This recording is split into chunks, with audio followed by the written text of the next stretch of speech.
So we'll start the first keynote speech today, and I believe all of you will be very interesting. We're very honored to have Dr. Onion here today. This is a very in-depth topic. The name of it is what type of diabetes that you have, the role of gene. And Dr. Onion, she's from the Chinese University of Hong Kong, and she's also a doctor and also an expert in endocrine. And she's an excellent scholar and doctor and has published over 170 papers. And if we have to enlist all her paper, then we don't have time to listen to her wonderful talk. But then even though we are short of time, we'd like to mention some of the achievements of Dr. Lok. She's chief executive of a couple of research. And so she studied the relationship between heart disease and diabetes. And also they have built they have tested the possibility of heart disease because of having diabetes, and also they have worked on the resolutions on how to treat those heart diseases. And in the genes, so now we'll give the time to Dr. Lok. I'm really grateful to be invited here today, and I would like to thank my chair ladies for the warm introduction. Today I will talk about the relationship between gene and diabetes. So my presentation is divided into three parts. I will talk about different types of diabetes and the differences between them.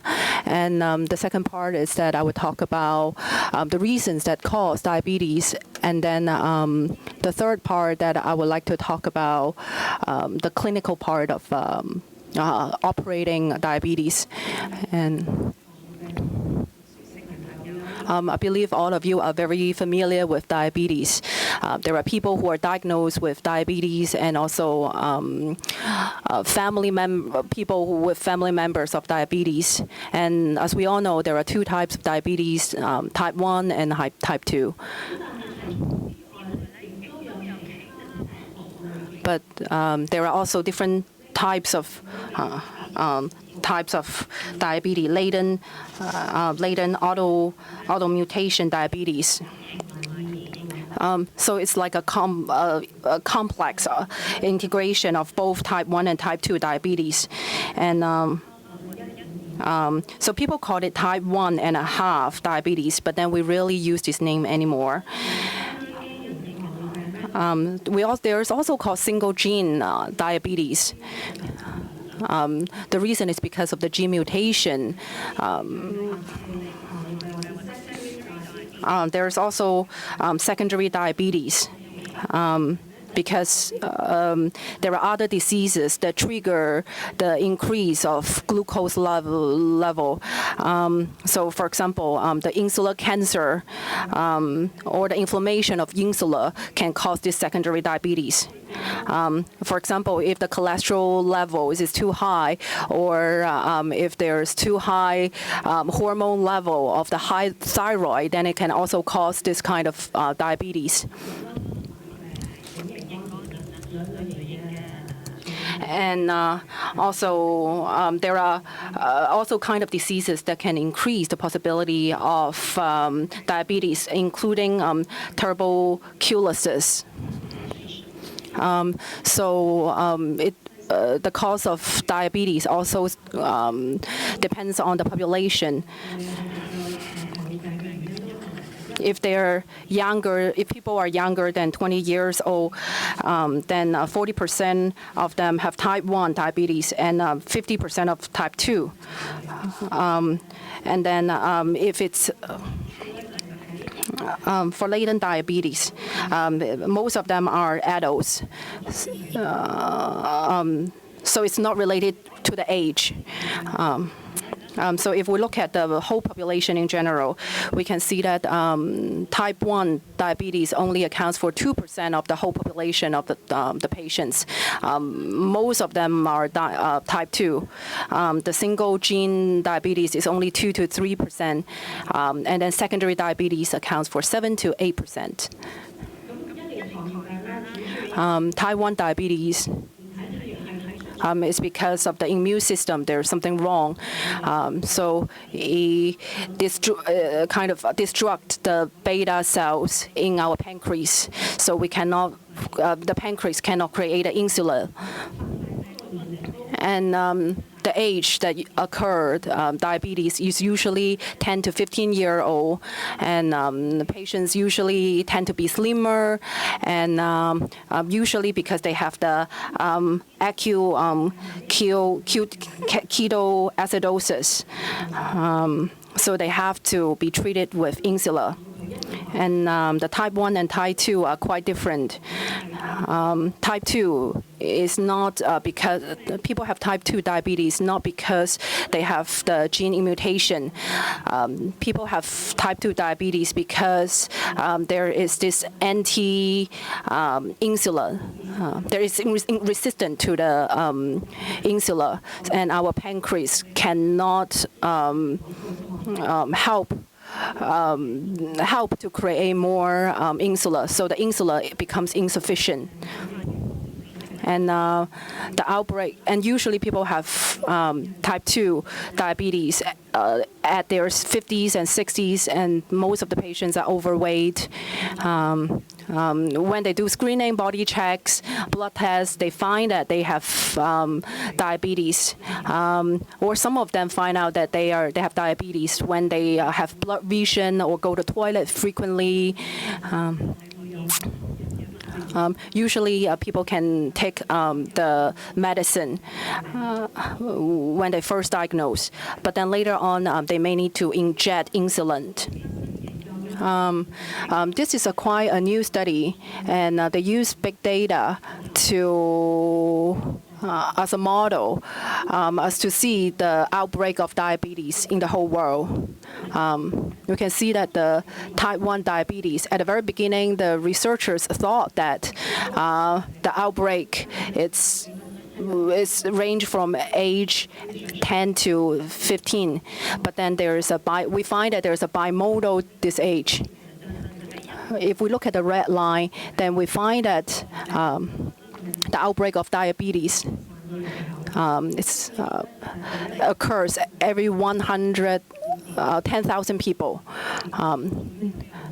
The first peak, it's between 10 to 14, and then the second peak, it's for people above 70. So type 1 diabetes not only happened among children, but also happened to adults. But then most of the adults have type 2 diabetes, so it's difficult to pick up type 1 diabetes in adults. At the same time, we look at the population and data in Hong Kong, we can see the same pattern.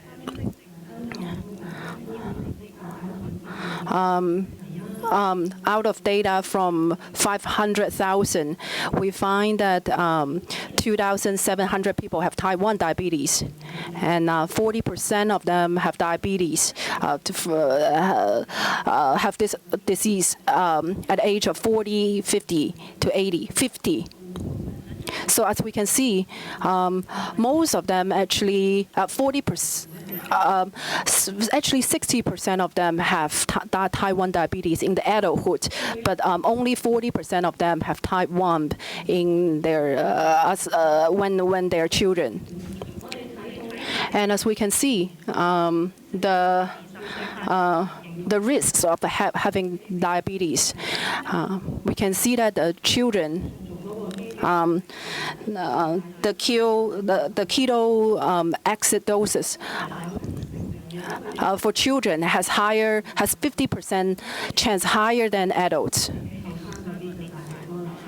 But then adults, well, once they're diagnosed with diabetes, they tend to have higher risk than children. For example, heart attack, cancer, and that means if adults are diagnosed with type 1 diabetes, then they have less promising future for their health, so that we need to pay attention to adults more. And we also cannot overlook patients who are young and also have type 2 diabetes. And from the data of Hong Kong, we can see that in the past 15 years, so for people under 20 or between the age of 20 to 29, we can see that a lot of them started to have type 2 diabetes. And then the data just keep increasing, so the situation is quite worrying. So let's see. So we compare young people who have type 1 and type 2 diabetes. Both of them have diabetes at the age of around when they are teenagers. For type 1 diabetes, it's more difficult for them to regulate their glucose level. And in terms of the metabolism statistic, type 2 diabetes have high blood pressure. They are more of them are overseas, and more of them have urine protein. And a lot of them need to take medicine to regulate their blood pressure. A lot of them have high blood pressure, but without taking medicine. The reason is because maybe they're not aware, or they are not receiving the treatment that they are supposed to receive. So we'll see what better treatment we can give to this cohort of patients. So if we look at the LADA, then we can see that it's a combination of both type 1 and type 2. They have sort of a little bit of mutation of their gene, but then it's not as serious as type 1. Their beta cells are destroyed, but then it's progressively, and they also have the trace of type 2. They also experience insulin resistance. So clinically speaking, it's difficult to compare or differentiate LADA and type 2. So we would just use insulin, we would need to use different insulin to see what type of diabetes this patient has. And this is another study we use. We compare LADA patients and compare them with type 1 and type 2 diabetes patients, and compare their family history and with other metabolists.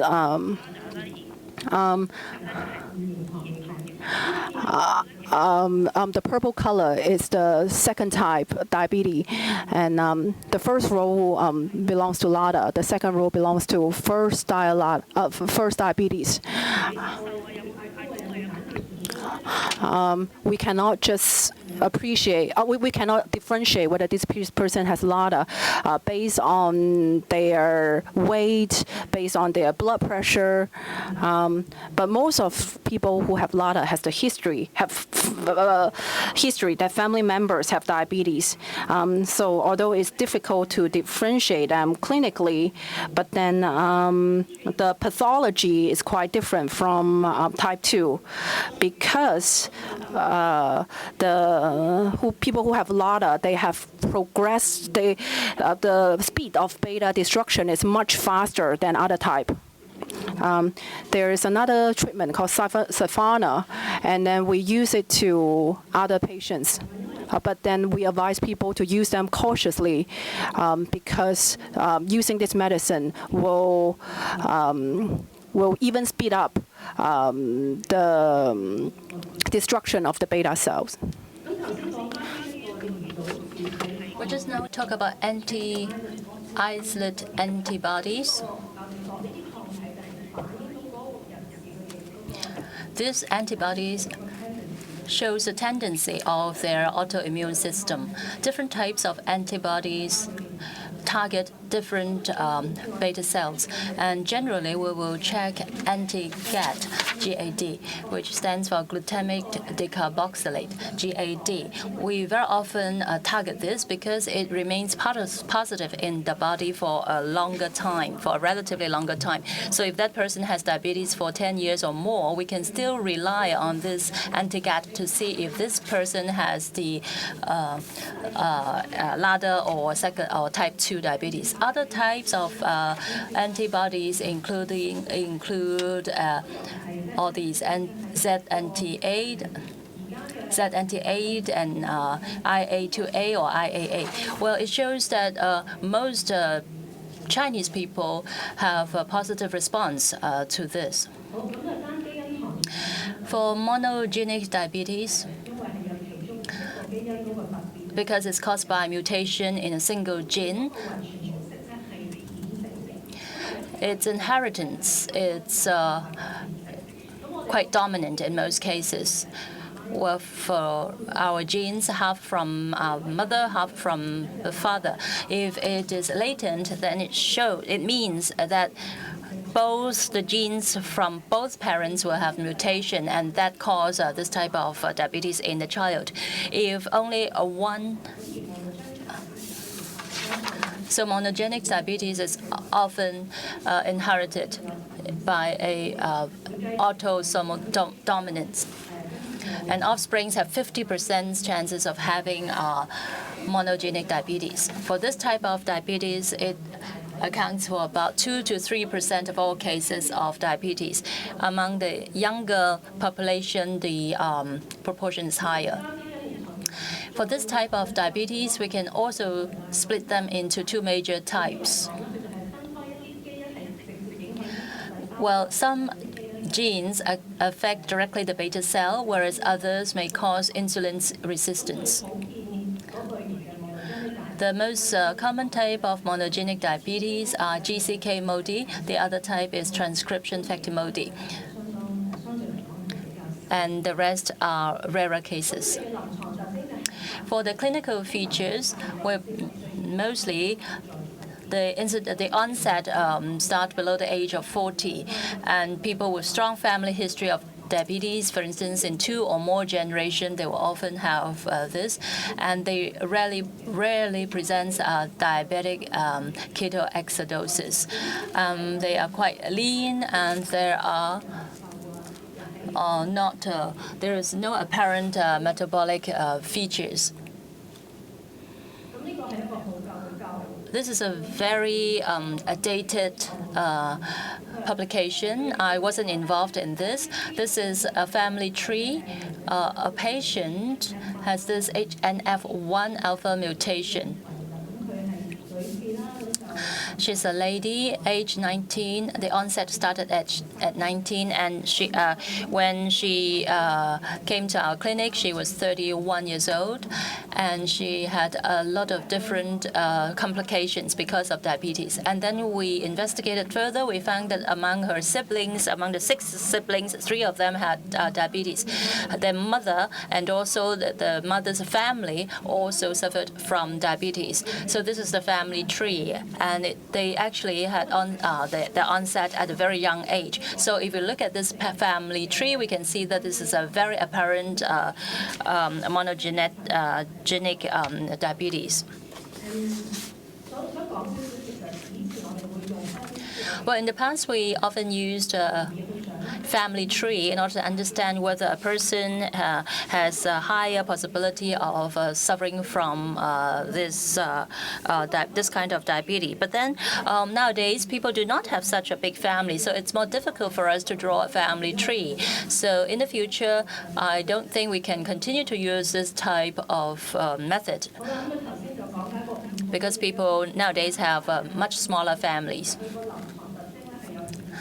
Well, there are actually significant overlap in clinical characteristics of different types of diabetes. So we have to rely on other tests, including genetic checking and also different kinds of biomarkers in order to diagnose whether a person is suffering from what type of diabetes. So why would we have diabetes? Well, it's either because of our genes mutation, or because of the environment. Well, genetics explain a lot of things. It explains our differences in our appearance, our physical appearances, our body function, and also risk of diseases.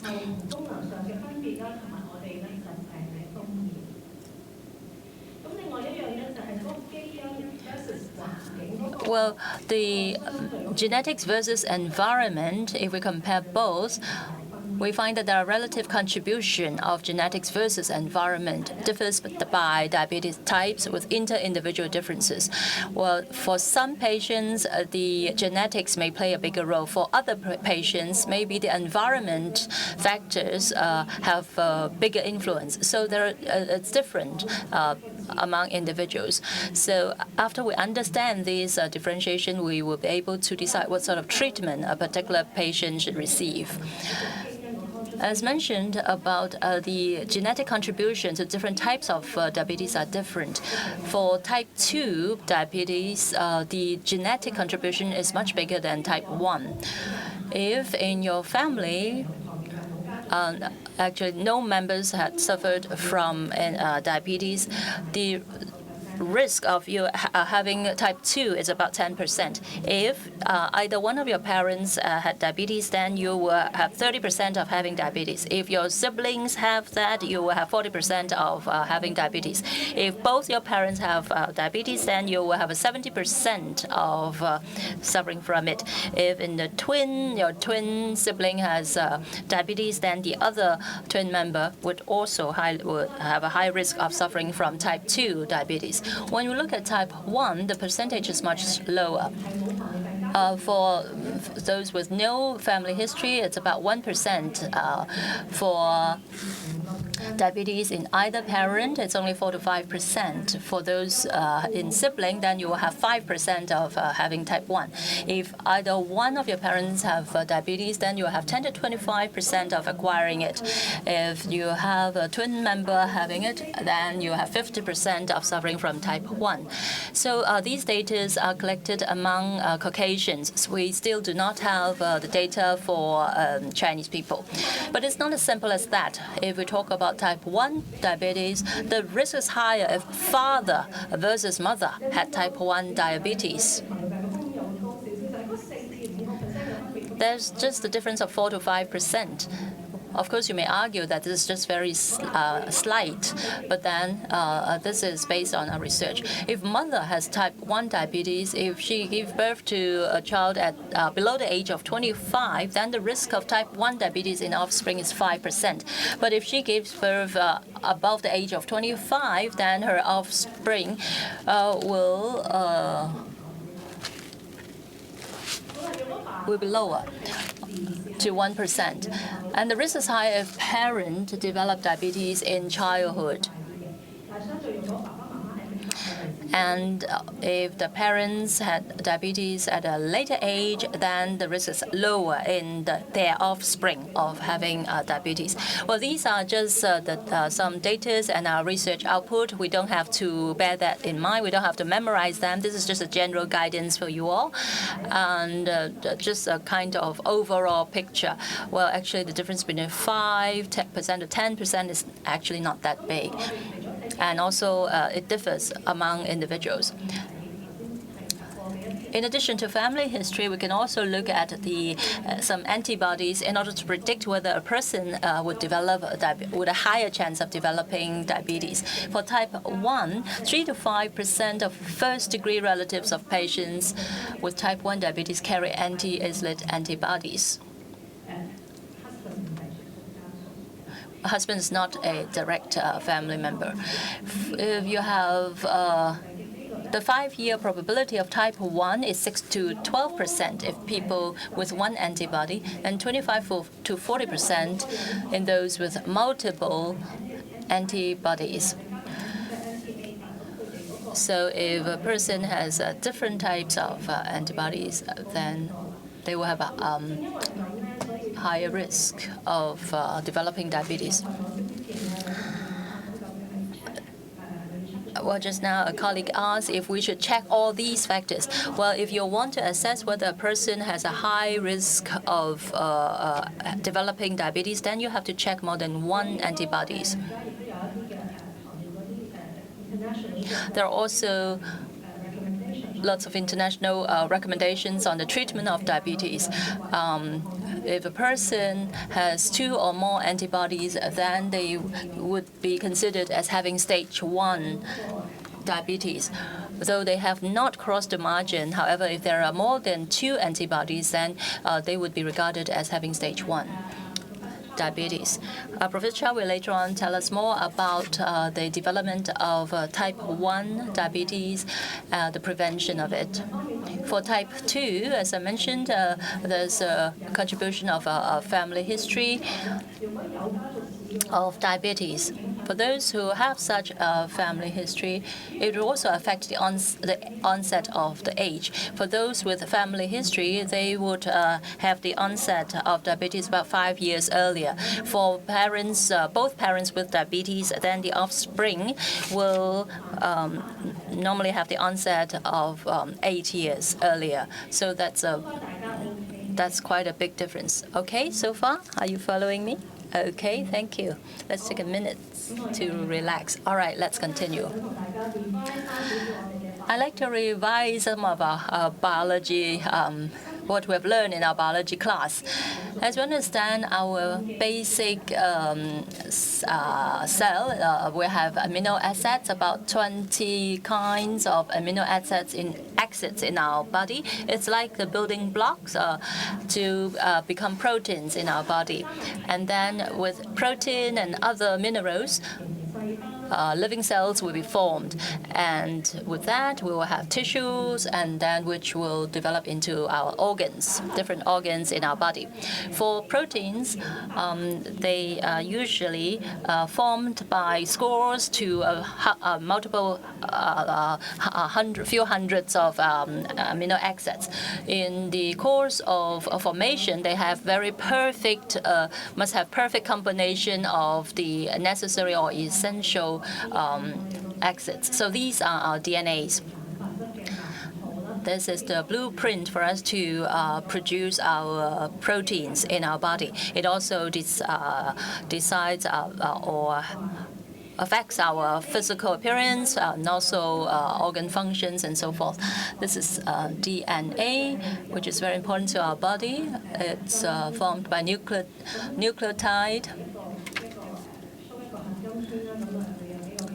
It shows different components of nucleotide.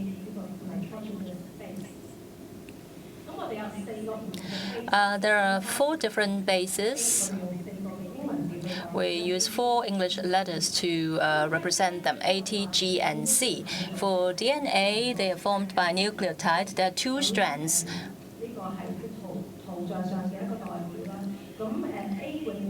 A is often correspond to T, and C correspond to G. For this base, this is the ordering, and we call this the secret code of our genes. This is how it's formed. For each 3 bases represent 1 amino acid. AGA is always red, ACG is always blue. And this ordering determines the combination of our amino acid. We have about 3 billion DNA genes, and which produce about 10,000 proteins. So the DNA is the blueprint for creating proteins in our body. If one of the numbers is changed, then the amino acid will be changed, and then that will also change the protein. So when we talk about genetic and diabetes, And when there's a mutation, there's some base change, then it will lead to the change of the function of the protein. And then there's also gene mutation. And this is something serious and can seriously impact the function of the protein and lead to disease.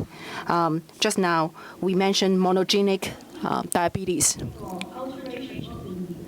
There is also DNA alteration that may have small impact to protein. It will likely increase the risk, but then it will not directly lead to the disease. The type 1 and type 2 diabetes can be an example. The effect size of the mutation can be small, but then it may increase the risk of having diabetes. So far, so good? Okay. We can look at the graph of the diabetes and polygenic disease. And we can also see how different genes affect disease. Monogenic diabetes inherit the mutation, and it will greatly increase the risk of diabetes. But then the mutation, the occurrence of mutation is small. So few people have type 1. For type 2, even though the effect is small, but then a lot of people have diabetes.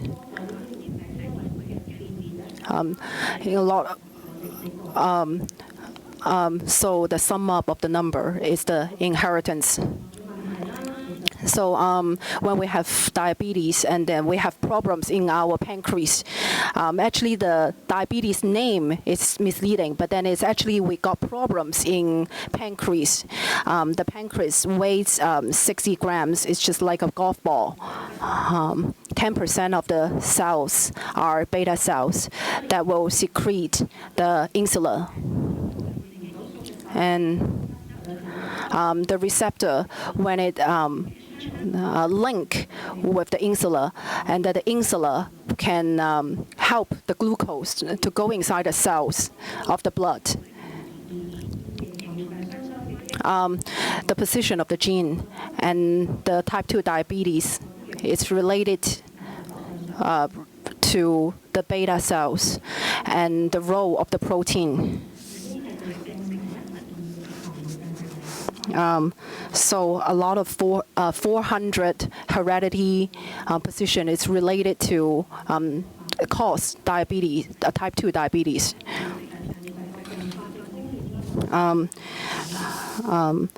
Some people may even have the complexation of diabetes or imposed to the risk of having diabetes. And type 1 diabetes is not related to beta cells. People who have type 1 diabetes is because they have the white cell, it's related to the 6th chromosome, and because of the white cell antigens. This part is an important part for our immune system.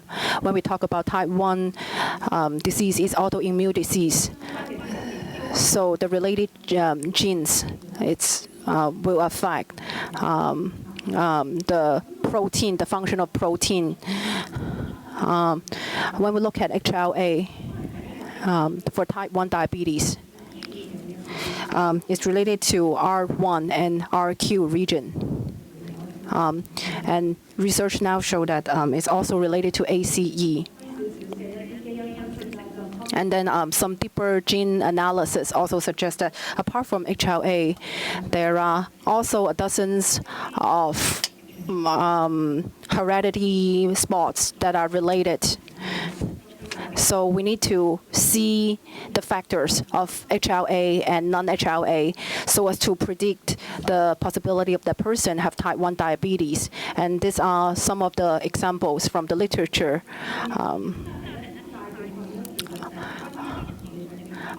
regarding type 1 diabetes, most of the studies are conducted among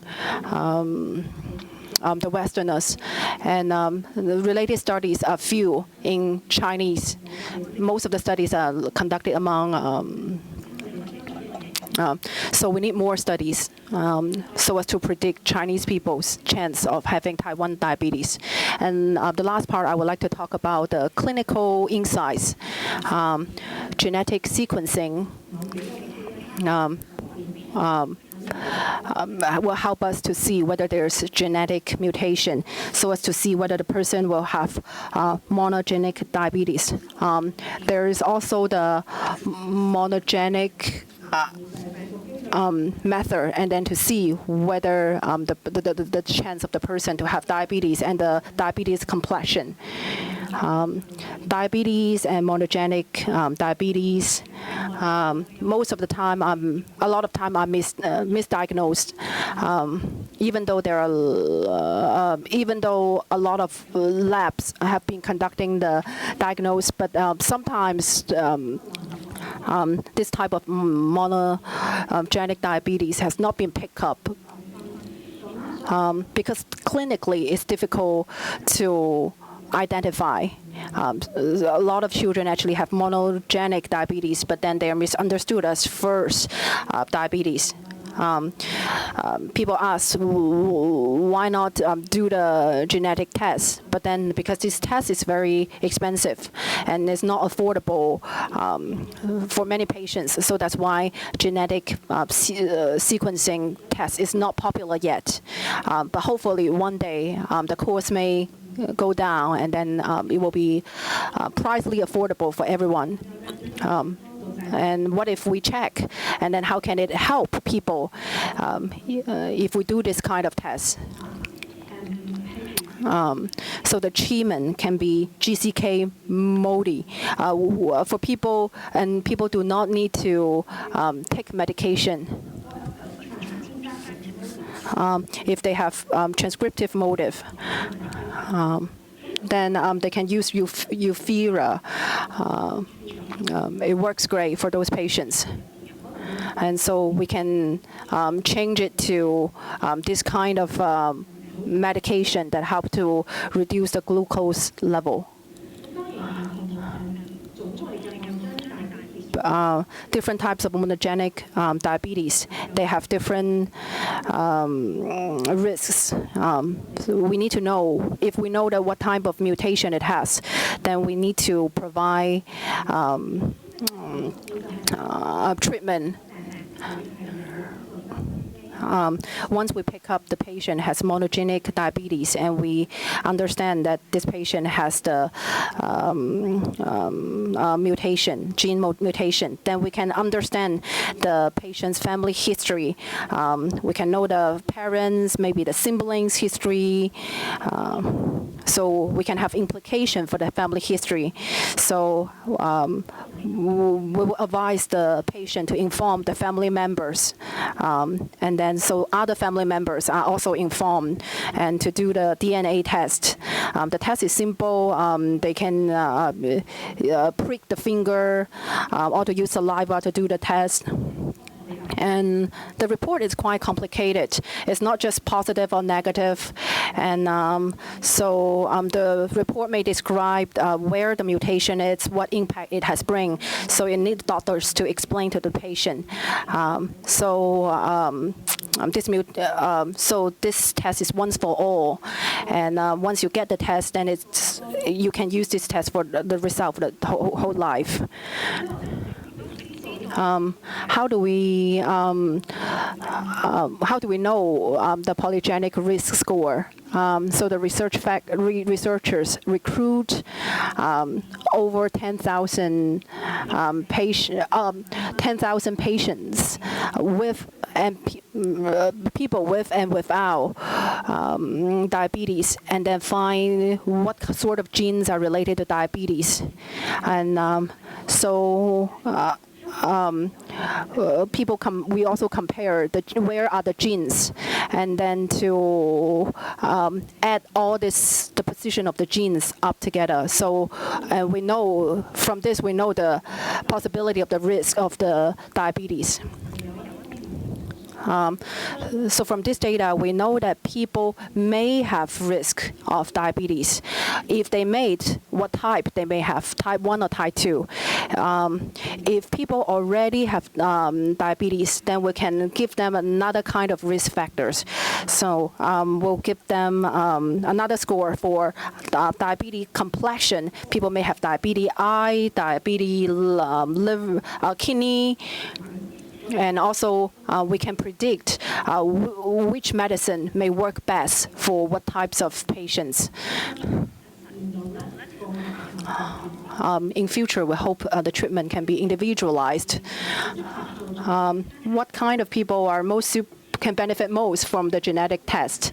And if people are young and slim, or has a lot of family history of diabetes, then this person can seriously consider whether this person will have monogenic diabetes. For type 2 diabetes, they can also do the test and then to consider the possibility of diabetes complexion. And then also for people who are overweight or diabetes, or women who have gestational diabetes, they can also do the test.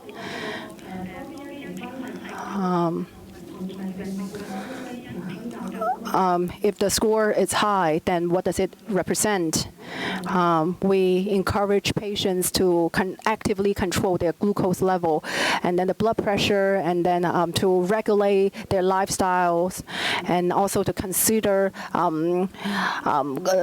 statin to lower the cholesterol, and also the suppression dose that can help their heart and kidney. If one's diabetes complexion risk is high, then they can take this sort of medicine early so as to protect their blood vessels. Finally, I would like to introduce a research that we just finished recruiting participants, and my mentor, Professor Chen Zhongman.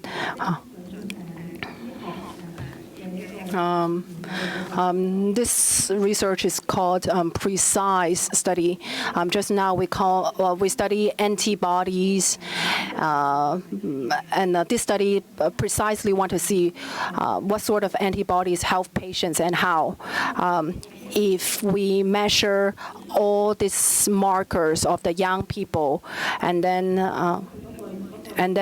we give them treatment individually, individualize their treatment, would it help them to better control their cholesterol level and lower their complexation risk? We already finished recruiting 886 patients, and we have done the study over 3 years, and we hope in future we can provide you guys some report of the study. And so I just finished my report. I will save some time to the Q&A.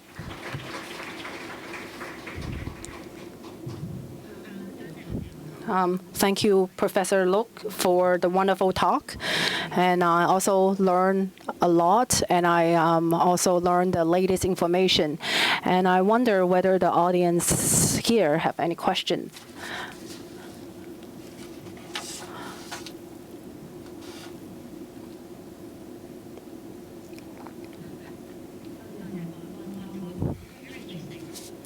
This is a very interesting talk. My question is that we do a lot of study to identify the risks, the mutation, what we can do to help the second generations to lower the risk of diabetes. Our children will also marry one day and have their own children. Just now you mentioned that one parent have diabetes may increase the people's chance of having diabetes. What can we do to make the chance to lower to 0? This is a very good question. However, we don't have a perfect answer. Our next speaker will talk to us about the prevention of type 1 diabetes. It's easier to prevent type 2. However, type 2 diabetes is preventable, which is supported by a lot of research. For instance, a change of lifestyle and also some medication. This could highly reduce the risk of acquiring type 2 diabetes. However, for type 1, it's not that easy to prevent, and there are still a lot of research is going on.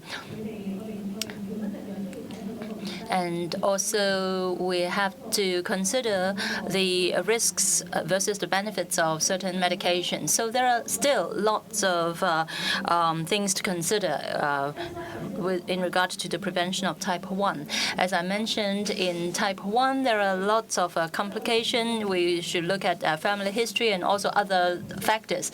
Well, very often when we explain to the patient, we are just talking about the 1% higher risk, but then there are also the 5% or the 4% that are in our mind. So it's more complicated for type 1.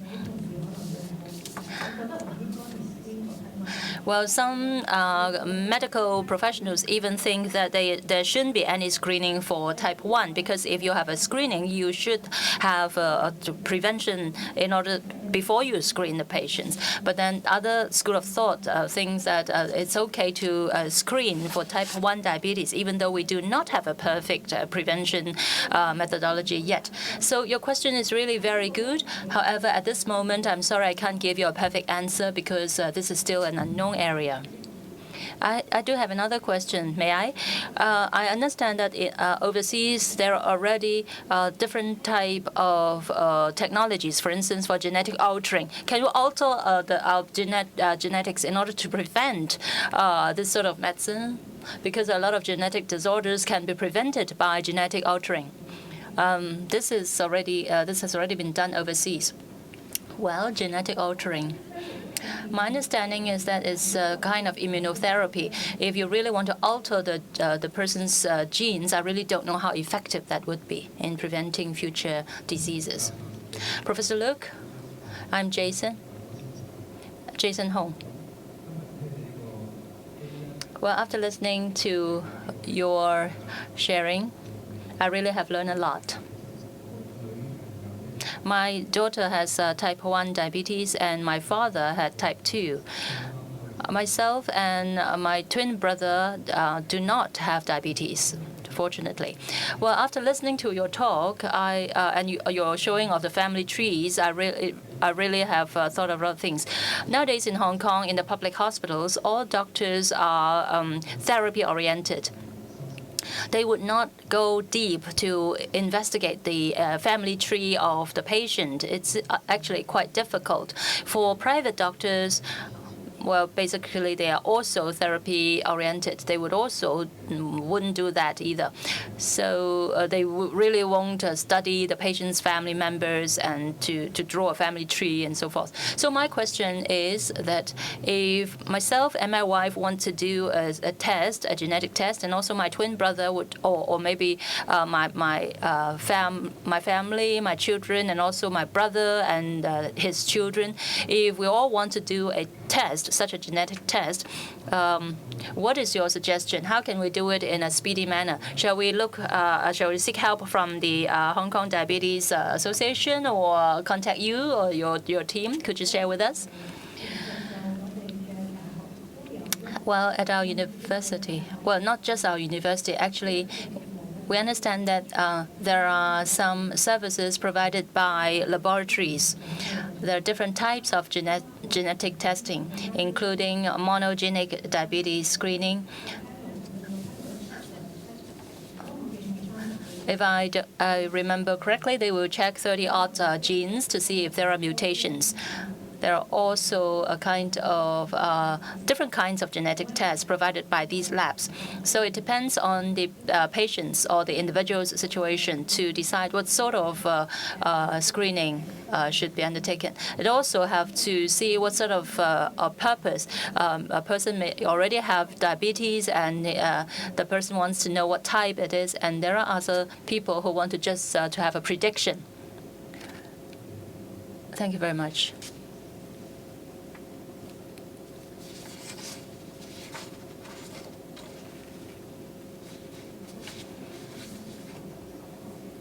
Just now you talked about type 1 and type 2 diabetes and also the risk for complications. Well, it seems that among the children, is it a comparison among children patients of diabetes? How do you compare these two types? You're talking about the complications, right?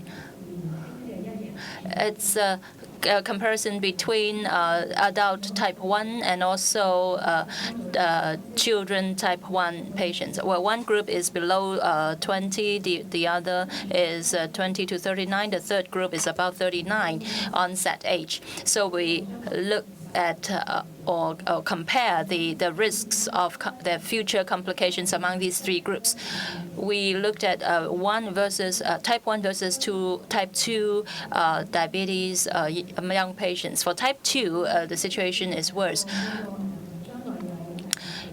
For those who would eventually develop into kidney disease and also terminal illness, this is higher because for type 2, it's just not just the glucose level, it's the entire immunity system that is malfunctioning. And also the cause is not just because of diabetes. It could be because of the bodily weight and also inflammation situation, glucose, and also high blood pressure, etc. So for type 2 patients, eventually they would the outlook is worse than those of type 1. Well, you mentioned it's a comparison between different groups of type 1. So for one group, the onset age is like 20. The different group is the onset age is 40. So if both of them have 10 years of diabetes, do you compare? All right, I understand the question now.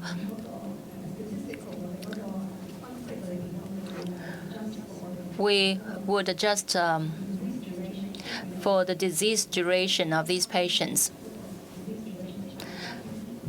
So they would have the same disease duration before we do the comparison. Because if you don't adjust for that, of course, the person with a higher age would have a higher risk of complication and death.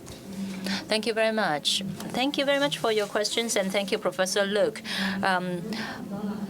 This is the end of this session. We'd like to present a token of appreciation to Professor Luke. Let's invite Dr. Guan and Dr. Poon to present the token of appreciation to Professor Andrea Luke.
Once again, we'd like to Professor Luke, Dr. Guan, and Dr.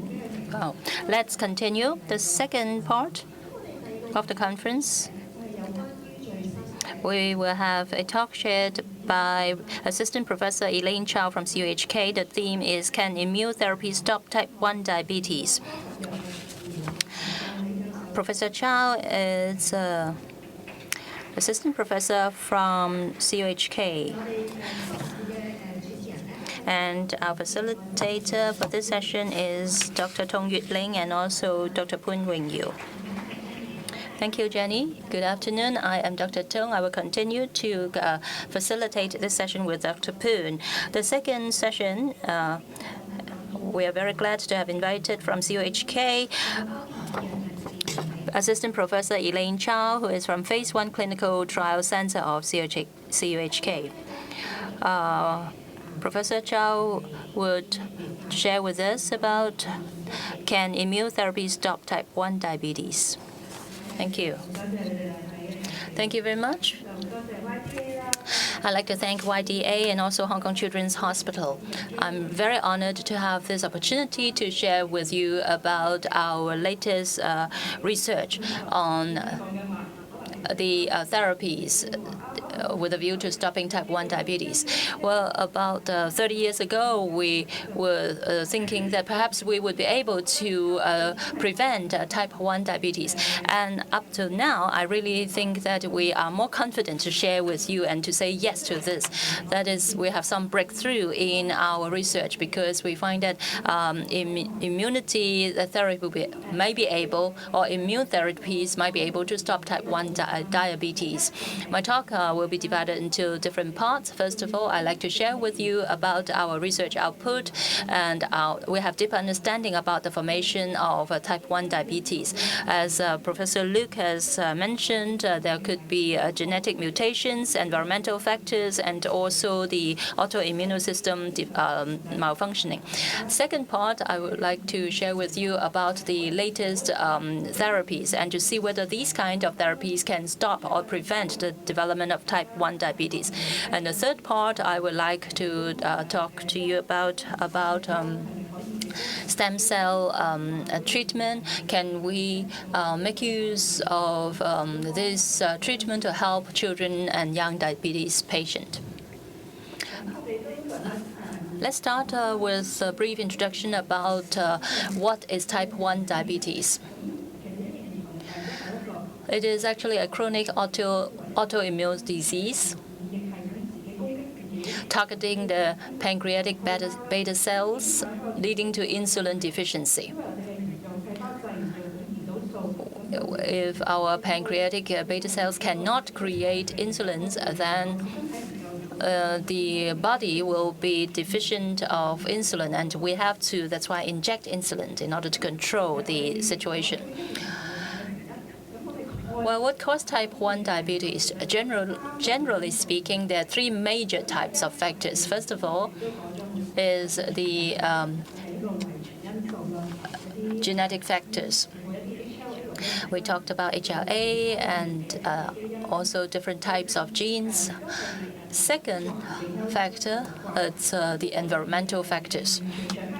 Of course, we are still not 100% sure about what sort of environmental factors that will lead to type 1 diabetes. However, we are quite sure that it may be related to our the air quality or the food we eat and this sort of environmental factors. The third factor is immune factors. We will dwell deeper on this. For type 1 diabetes, basically it's because of our own antibody attacking our own pancreas. So there are people who are more vulnerable to this. So perhaps we could target on this in order to prevent the development of type 1 diabetes. Well, sometimes I have to explain to my patients like this. I use this kind of simile. For instance, in our body, we have our own immune system that would protect us. Well, this is to protect us from contracting viruses or diseases. They are like the guard or the soldier to protect our body. However, under certain circumstances, our immune system might mistake or misunderstand that our pancreas cell are from the outside and they are not good. So they would fight against it as well. So how are we going to treat type 1 diabetes? As there are different factors contributing to the development of type 1, So our own immune system would attack our pancreatic beta cell. Therefore, these beta cells will not be able to create insulin. And with insulin deficiency, the cells cannot utilize the glucose in our body, and then high blood glucose will be formed. And just now, Dr. Luke gave us a very detailed introduction about type 1 diabetes. Type 1 is caused by gene. Type 1 diabetes is related to family history and heredity. And I would like to share more. Inside body, we have a lot of chromosomes. And the 6th chromosome here, and as you can see here, on top of it, there are some genes. We call it MHC. The functions of MHC is to control the way cells recognize foreign bodies and infections. And help us to fight the virus. And the MHC has a couple of sections, DQ, DR, and some people, because of the different cluster of MHC, and people who have this kind of chromosome has higher chance of diabetes 1. And in studies that conducted overseas, the HLA, Class C, Class D, 40 to 50% of people have diabetes because this region has something happened. Most of the data comes from the Western literature. DR3 and DR4. People have DR3 and DR4. They have 16 times chances higher than to have diabetes. If they have DR3, DR4, then they have 6 times higher to have diabetes type 1. And just now, Professor Lok mentioned, then except HLA-E, there are also other genes that will also increase the chances of diabetes. 50% of diabetes are caused by factors other than MHLA. But as I said, most of the studies are conducted among patients of Caucasians. But Chinese, the HLA and non-HLA genes are different than the Caucasians. For Chinese, we have type 1 diabetes. It's lower. The chances is lower than Caucasian. But then, and we don't have that comprehensive data compared to Western literature. We don't. And this demands more studies to understand what kind of genes mutation will increase Chinese people's chance of having type 1 diabetes. Gene is one factor, and another factor is caused by environment.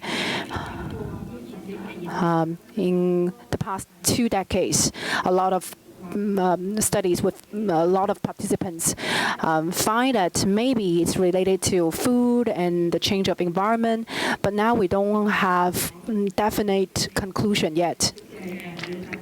But we do gain some insight, which is that atrovirus will increase the chance of type 1 diabetes. Or the infecting COVID or gluten or some lung disease will increase the chance of type 1 diabetes. But then this conclusion is also not definite. But then we know that intaking of vitamin C that's not related to having type 1 diabetes. The third part is about our immune system. Just now, Professor Lok mentioned that type 1 diabetes the cause of it is because the antibodies attacked its beta cell in one's pancreas. And these antibodies, if we do a blood test, we can see the result of this. We can see these antibodies. And how do they look? This is the picture, shows the cells in the pancreas. The green color, the shining ones, this is what we call ICA. And those are the antibodies. They are attacking the cells in the pancreas. What are the different types of antibodies? There are 4 types that we now know for sure.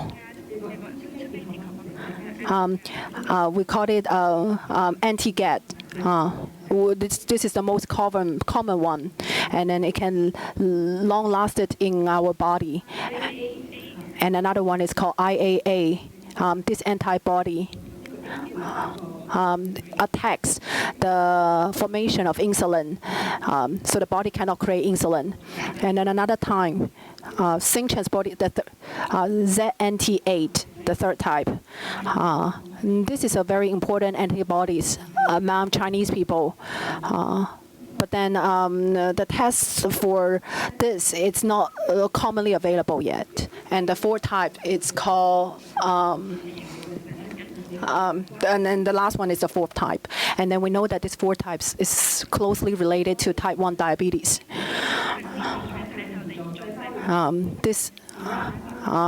So what will the antibody, how would the antibodies destroy the pancreas in the cell?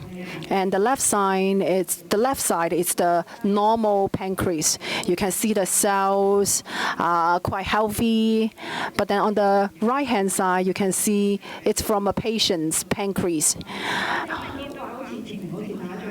It's like a war zone. There are so many antibodies that stimulate T cells. And so CD4, CD8 are stimulated, and therefore they started to attack the pancreas. So it's like a war zone.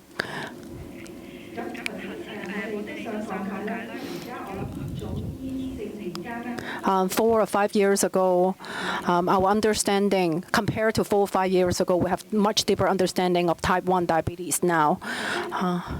From the onset stage to ketoacidosis, there are long process and different stages. As we just mentioned, people who have family history of diabetes. For example, if you have one family member that direct family member has diabetes, then you may increase the chance. And also, the environment does play a role. So your immune system, something happens in your immune system, and the antibodies happens. And then when the antibodies happens, maybe some of you already heard stage 1, stage 2, 3 about diabetes, for type 1 diabetes. For stage 1, they already have 2 types of antibodies. But then it does not have big impact to the pancreas yet. If this person have drink sweet soup, then the glucose level will still remain normal. And for stage 2, this patient has already have antibodies, and they already started to attack the beta cells, so if the glucose level, when this person is stomach empty, and then also 2 hours after having sweet soup, the glucose level will higher than other people. And then for stage 3, people who have the antibodies, a lot of beta cells already been destroyed. And then the glucose level, it's already as high as those people who have diabetes. So that's what we call stage 3. And this person already have ketoacidosis syndrome. And this person may become type 1 diabetes. So just now, some of the parents ask, can we predict and prevent the occurrence of type 1 diabetes? There are a couple of ways we just mentioned which can help predict and prevent type 1 diabetes, which is first, we can do the gene risk factor test. For example, the HLA factor and non-HLA factor, and a lot of polygenic risk score. And we also use this as a test to predict the type 1 risk. And the second method is that we can test the antibodies, GET, zinc, iron 2, iron E, and these 4 types of antibodies. We can also test and predict the risk. And the third one is the direct one. We can just test the glucose level. And we can drink swim soup or HB1C to test. And then to measure the glucose level.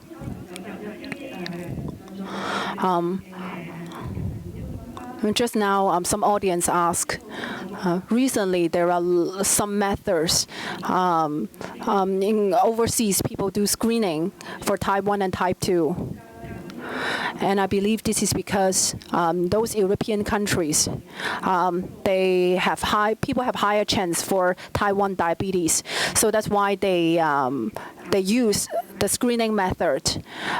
But for us, but now MAD and Antony, they have done this large-scale studies, and we need more studies. And let me give you an example of ELSA in the UK.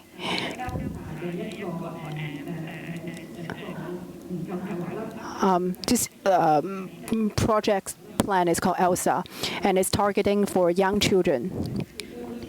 So they will prick the kid's finger and then to test their antibodies.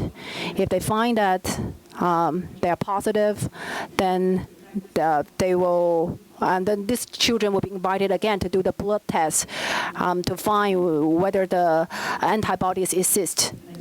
And then the third stage is that they will have to do the OGCT, to do the glucose test. And afterwards, the children will join a training program and then the regulation program, or they may be invited to the future research projects. Just now we say that this kind of antibodies, what's the relationship of these antibodies with the type 1 diabetes? And this is one of the studies that is conducted in those Western countries. If you have 0 antibodies, then it's very, very rare that you're going to have type 1. But then if 1 or 2 types of these antibodies, then 8 years later, then you have higher chance have type 1. Only 3% of people who have these 2 types of antibodies do not have diabetes. You have more antibodies, then 8 years later, then it's only 1% that you're not going to have diabetes. We know that we have this antibodies and genes. What can we do to prevent and treat type 1? There are a couple of ways that we can think about. Can we do something very child prevention? Or from stage 1 to when the disease is not progressed to high glucose. When we know that the antibodies are there, can we do some secondary prevention? And when it's the third stage of type 1, and can we do something to have more effective treatment?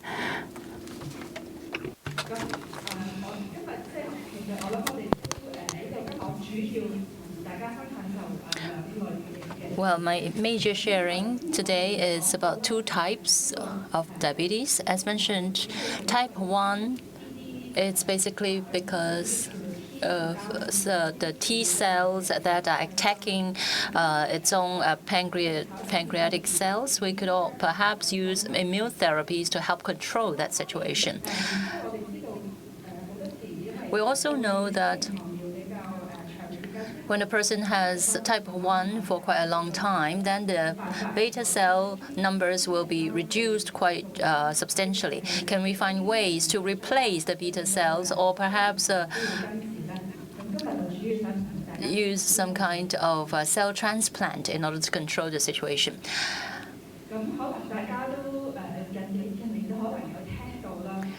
You may have heard that in recent years, there is a major breakthrough in the relevant research.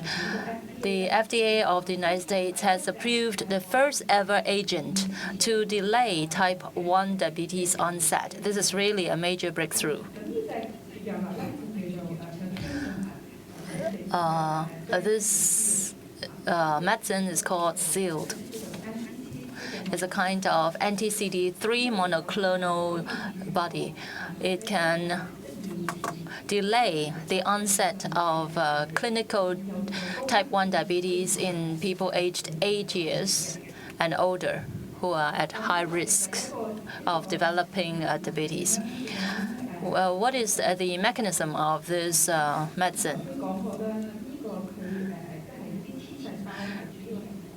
As mentioned, the T cell will basically attack the pancreatic cells. So the medicine will, through CD3, stick onto the T cell in order to stop it from attacking our pancreatic cells. It will reduce the decay of the beta cells.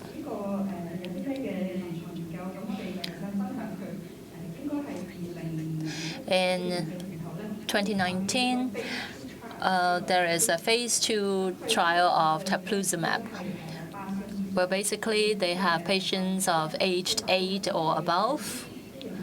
They are relatives of patients of type 1 diabetes who did not have diabetes at that stage but were at risk of developing the disease. They basically carry 2 or more autoantibodies, and their glucose level, fasting glucose is 6.1 to 6.9, and the 2-hour glucose is 7.8 to 11.1. So they have not reached the diabetes stage yet. They have a total of 76 participants taking part in the trial, and 55 of them are under the age of 18. These people are randomly assigned to teplizumab. So half of them were treated with teplizumab. The other half received the placebo. So it's a double-blind trial.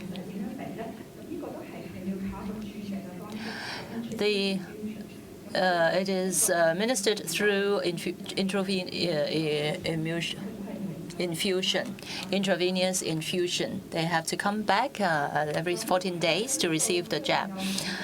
And this is the results. It's actually quite encouraging. As we can see from this diagram,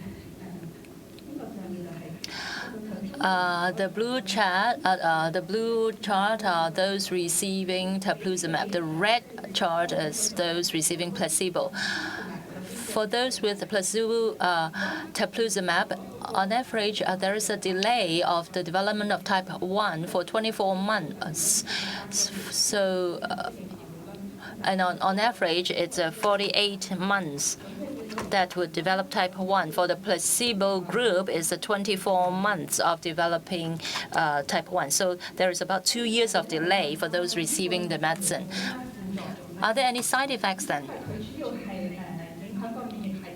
Basically, it affects the immune system. Of course, there are a little bit of side effects. They are mostly transient lymphocyte losses, which is a common effect of immunotherapies. About 70% of the patient suffer this situation. However, it only lasts for a short period of time. The second side effect may be on the skin of the patients. Some of the patients may suffer skin rashes, about 36% of them, but then basically they are quite mild and it could be recovered after a short period of time. There is also another in-depth research publicized.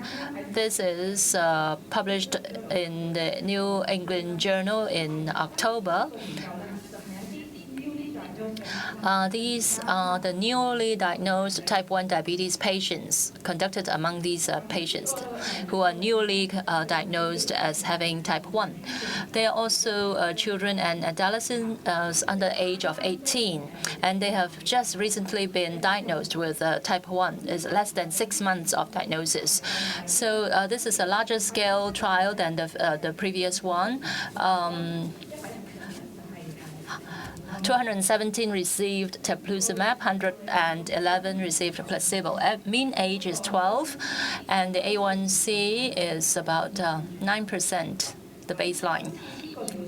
And the duration is a bit different. They have 2 12-day course of drug given intravenously, so 26 weeks apart. This is the research output. They conducted this research for 78 weeks. For those receiving teplizumab, this is a C-peptide. You can see that the B-cell function has improved. The C-peptide is higher. But if you look at the beginning for both groups, every day they have 0.4.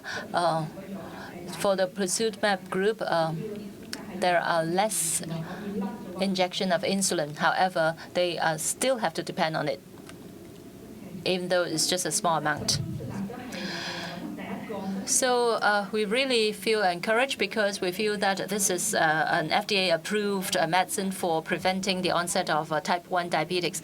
There are actually a lot of other researches going on, and hopefully we hope that in the not too far away future, we'll be able to have medication that can really effectively prevent type 1 diabetes. Of course, different people have different reactions to different medicine and treatment. We hope that in the future we can see different types of treatments and therapies available. Well, lastly, I will talk about islet cell transplant.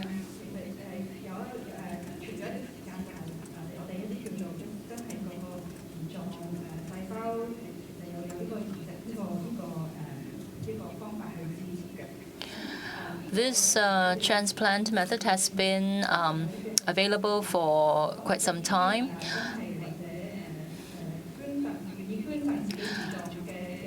There might be a patient, before they passed away, they signed a paper agreeing to donate their pancreas or pancreatic cells to another patient. We will then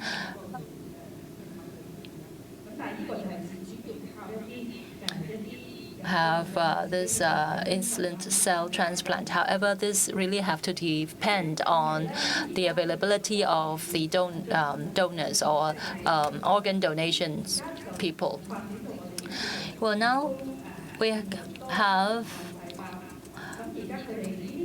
cell transplantation.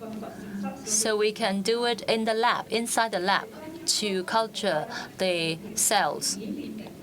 These iPS cells can become pancreatic insulin beta cells, and we could then inject or have this portal vein infusion of these cells into the patient liver. So we do not have to rely on the organ donation that heavily.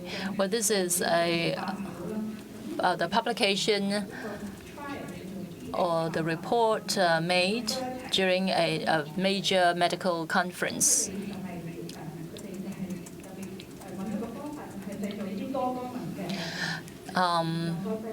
They found a way to create this pancreatic cell, and this is delivered by an infusion into the portal vein. And after the infusion, there might be some immunosuppression regimen. There might be some suppression. So this kind of immunosuppression regimen has to be conducted in order to protect the cells from the immune system. There are quite some side effects also. Well, on the conference in 2022, they shared the data of the first patient. This is a 64-year-old male with 40-year history of type 1 diabetes. The patient has impaired awareness of hypoglycemia with 5 severe events the year before. And every day he had to have 34 U of insulin per day. And a single VX-880 infusion at half target dose. And they found that the A1C and also the insulin level has improved significantly. This is their sharing. This is at the start, the baseline, the glucose level of the patient. The CGM is sometimes high, sometimes very low. It's typical of the type 1 diabetes patient situation. There's a fluctuation of the glucose level. And after injecting the cells on day 121 to 150, you can see that the fluctuation level is much lower. It's more stable. And up to 270 day, the day 270, it has reached a normal level. So before receiving the therapy, it has not been able to receive the CPAP. But then after 124 days, it's up, increased to 404. CGM and other factors have reached normal standard. So does it mean that this patient are completely cured of type 1 diabetes? Well, you can see that at 334 units of dosage, but to day 270, he did not need an insulin injection at all. But then there is a sharing of the data of the second patient. Patient 2 also suffered from diabetes for 3 or 4 decades.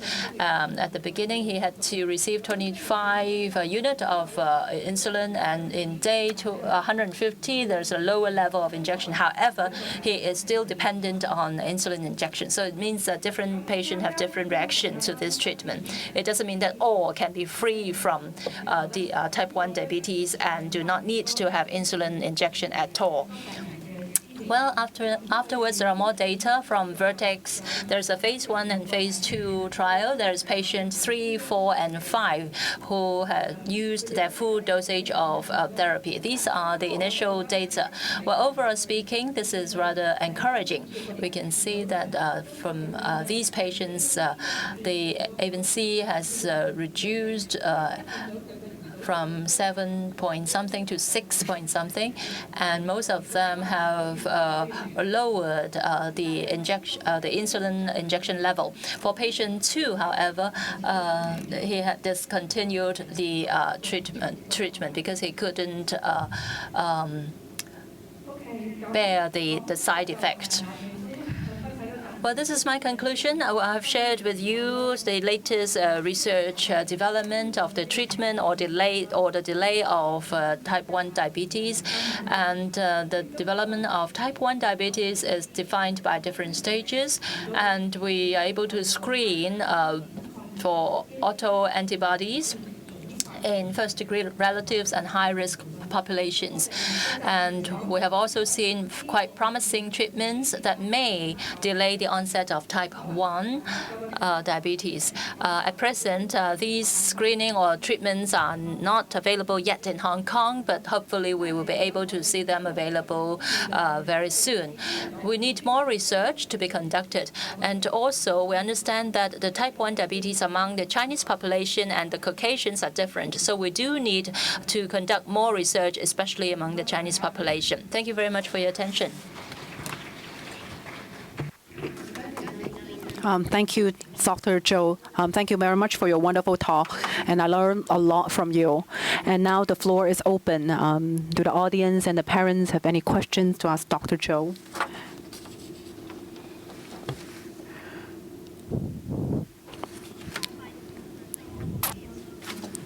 Yeah, I would like to speak Mandarin. I want to ask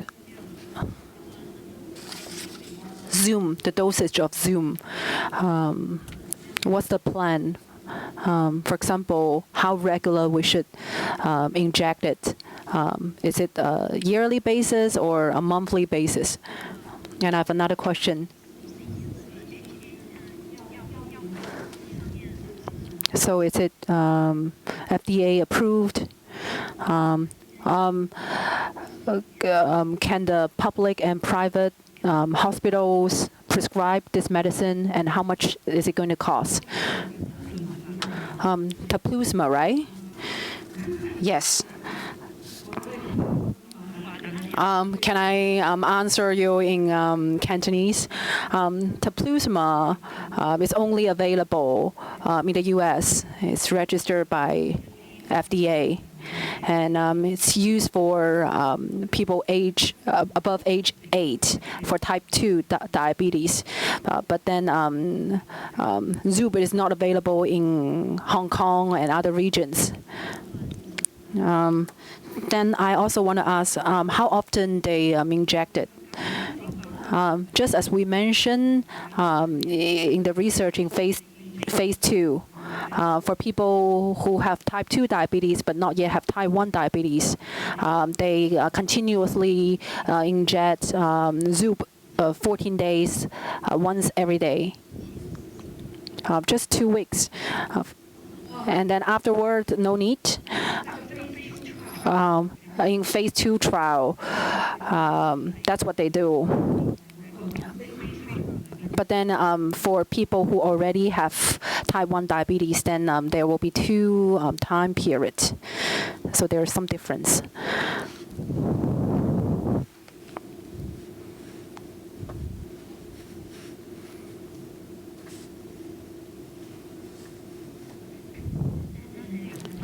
Thank you very much for your sharing, and I learned a lot from you. I have 2 questions. The first question is that you just mentioned that the risk factors. Are there possible that the children who do not have antibodies, but then still develop diabetes? What's the chance of it? Very good question. I think overall, if you don't have antibodies, then the risk is very low. But then in future, the kid may still have diabetes, age 10, 15. The second question is that the Chinese studies and data are not available. Do Chinese government have the plan to conduct more research for Chinese people? And this is a common disease. So what's the government plan? This is also a great question.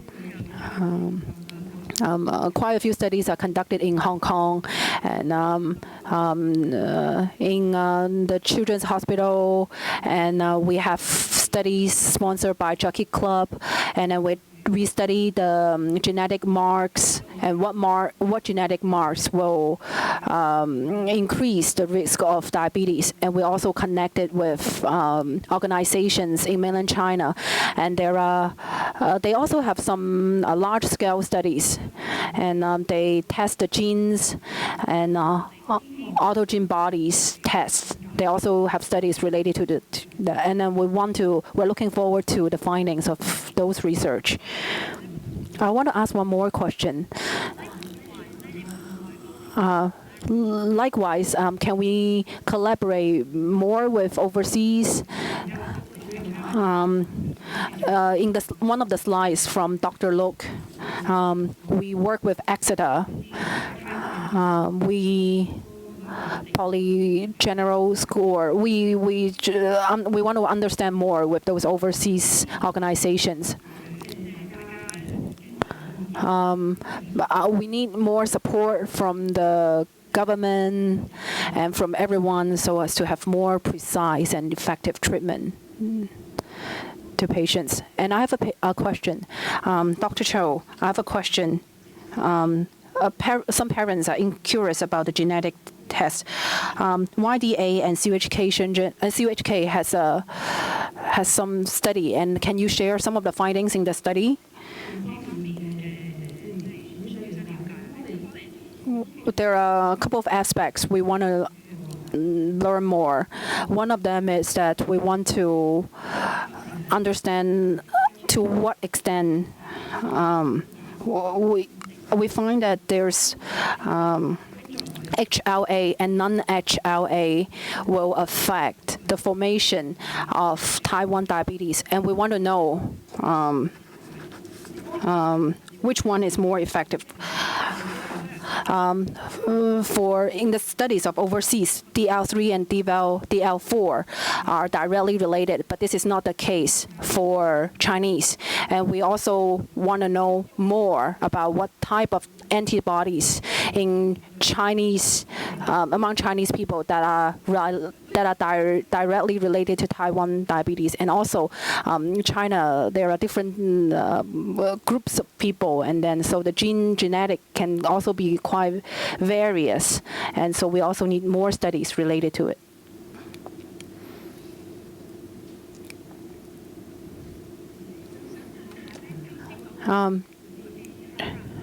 Just now, there are different studies. People need to take the immunosuppressant. Those patients, even after the treatment, they need to take the immunosuppressant for the rest of their life. So this is also a big price to pay. But then as the research develop, some of the studies are looking to see how to develop the stem cells so the patients do not take the immunosuppressant. After all, those are still risk factors, and then those are still side effects.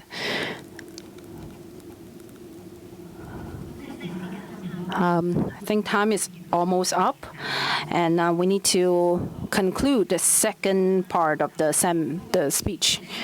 In the past few years, the immune therapy has a lot of revolutionary findings. Dr. Chow shared, as Dr. Chow mentioned, we need to more study to see the long-term effect and the effectiveness. But then we are also looking for studies, and we are also conducting studies for the long-term prevention. So the future is promising. Let's now join me to thank Professor Chow. Thank you very much, Professor Chow. Now I would like to present the thank you note. And so I would like to invite another two professors to present this note.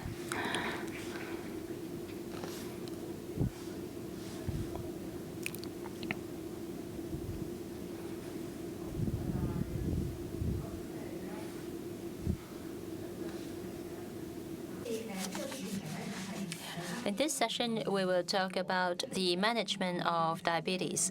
The theme of the seminar is of this part is Thriving Through Type 1 Diabetes, Mastering Sick Day Survival. Our speaker for this session will be Dr. Antony Fu, who is a Paediatric Endocrinologist. He's also a Honorable Advisor to YDA. Dr. Fu, please. Thank you for Jenny's introduction. Dr. Fu is a specialist in pediatric endocrinology, and he is also a medical advisor to YDA. Dr. Fu is working in the Prince Margaret Hospital and also Yanchai Hospital and also Northern Lantau Hospital. He is also a CUHK and Hong Kong U honorary professor and honorary assistant professor in the Department of Pediatrics. He is also an honorary secretary to the Paediatric Association of Hong Kong. I've known Dr. Fu for a long time. After receiving training in the field, Dr. Fu has shown great enthusiasm and interest in the field, and he has accumulated lots of very valuable experience. Dr. Fu today will share with us about how we could let diabetes patients thrive through the type 1 diabetes. And the theme is Thriving Through Type 1 Diabetes, Mastering 6 Days Survival. Dr. Fu, please. I know that Dr. Fu has prepared a lot of slides for this talk, so it may overrun a little bit. Of course, we want to hear more from his, but then I know that in the audience, many parents would also like to put questions to you. I hope that you will leave some time for the Q&A session. No problem at all. Thank you very much for your kind words and your introduction. I'm Antony Fu. I'm very happy that YDA has invited me to share with you about today's topic. The conference for today is on children's diabetes, children and youth diabetes, present and future. Before me, the two professors have shared with us about the future development, and I would perhaps talk to you about what we're doing right now, the present situation of the treatment or the management of diabetes. I would be more specific to talk about thriving through type 1 diabetes, mastering 6 days survival. This is my topic. Well, in Chinese, there is the term sweet, that is to manage these 6 days sweetly. But then this is true. We hope that we can very smoothly handle this kind of 6 days. Perhaps the patient could have a more pleasant kind of situation during the 6 days, hopefully. So if we can control the type 1 diabetes properly, actually the situation or disease will not worsen. But then there are 6 days, of course. During these days, their glucose level will fluctuate. I'm sure that we all know that when the patient has a temperature in the body, then there will be the stress hormones, and this will cause the body to create more glucose so that the body can fight against the disease. So at that level, the glucose level will rise. But then if you are sick, if you've eaten some wrong food, and then your glucose level will drop. So, well, under this situation, the patient may suffer from serious fluctuation of glucose level. For when he has a temperature, the level will rise. If he has a stomach problem, the glucose level will lower. However, if you have a temperature while having a stomach issue, then your glucose level will fluctuate. Anyone in the audience is my patient in the hospital that I serve? No. Okay. Anyway, let me talk about the factors that increase blood glucose. Of course, if you overeat, if you have inadequate exercise, if you have underdose of insulin, if you have emotional problem, and also for the ladies, if during puberty, during menstruation period, your glucose level will rise. But then under the situation when you have too little carb, or if you overexercise, or if you have too much insulin, or if you are sick, then your glucose level will drop. So we have to check our glucose level, to check our CGM in order to regulate our eating food intake, so that we can timely intervene in order to prevent the onset of complications. So what is the symptoms of hypoglycemia? There is the mild situation, medium, and also severe situation. For mild ones, you may suffer from tremor, you may feel hungry, there may be palpitation. For the moderate one, you may feel weak, dizzy, and also sometimes even confused. For severe situation, you may be very confused, there might be loss of consciousness, and there could be damaged brain functions. So why do we have to differentiate into 3 stages? Because the treatment would be different accordingly. If you are still clear, you have a clear head, just a low glucose level, it's just we have a 15-15 rule. That is, you have 15, you eat some like a sugar cube or some drink a can of Coke or something. Then after 15 minutes, you wait for 15 minutes and then check your blood level again, and you can perhaps check your CGM to see whether your glucose level has risen. So what does it mean by the 15 gram of carb? Well, sometimes it's quick. It's just like the rabbit, like the glucose gel, glucose tablet. For the slower one, like the turtle, it could be the chocolate bar that will give you a slower kind of reaction to your glucose level. Well, under most situations, we would not recommend patient from taking chocolate or soda in order to increase their glucose level. Anyone knows why in the audience? Anyone? All right, give it a try. Yes, because chocolate is made of cocoa. The cocoa, it's very fat, and it will slow down the absorption of glucose in your blood. So under normal circumstances, we would not recommend patients from taking chocolate bars in order to increase their glucose level.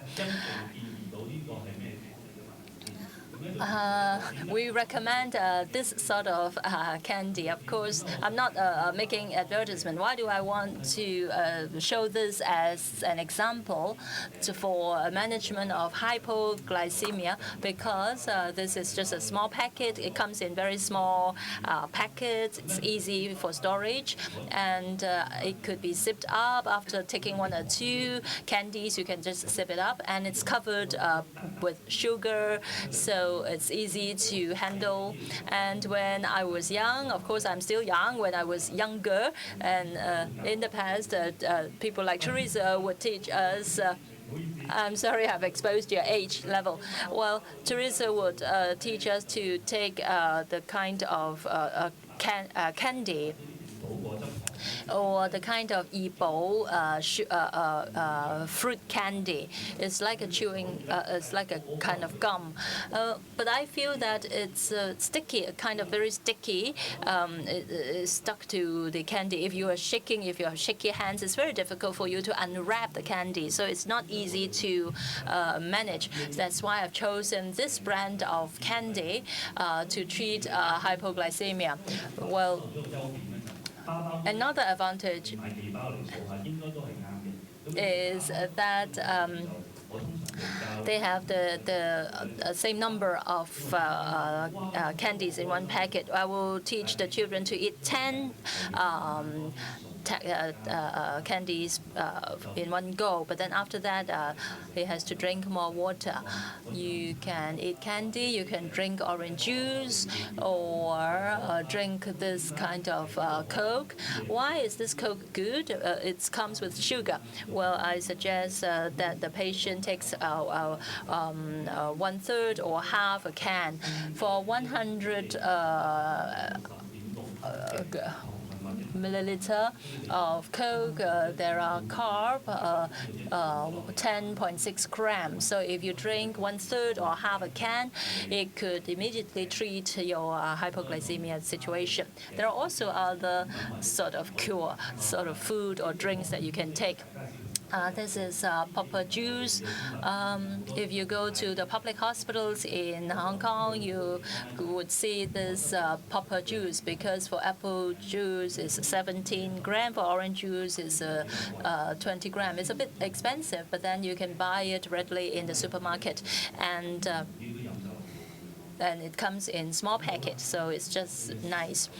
And if your kids have a severe situation of hypoglycemia, you have to really rely on this. This is a kind of injection of insulin. The parents usually, before their kid leave the hospital, the nurses or doctors will teach you how to administer insulin to your kid.